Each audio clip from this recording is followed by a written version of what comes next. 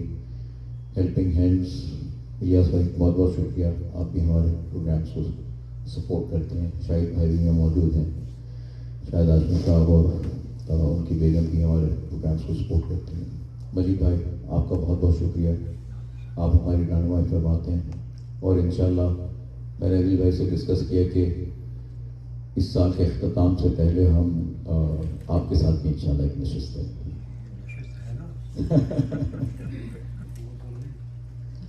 اور میرے خیال سیر حاصل ہونے کے باوجود کشیدگی رہ گئی ہے، تو انشاءاللہ اگلے سال ہم اس تقریب کو کنٹینیو کرتے ہوئے رسائی ادب پر، کربلائی ادب پر ایک اور نشست کریں گے انشاءاللہ. ونس اگین آپ تمام لوگوں کو بہت بہت شکریہ.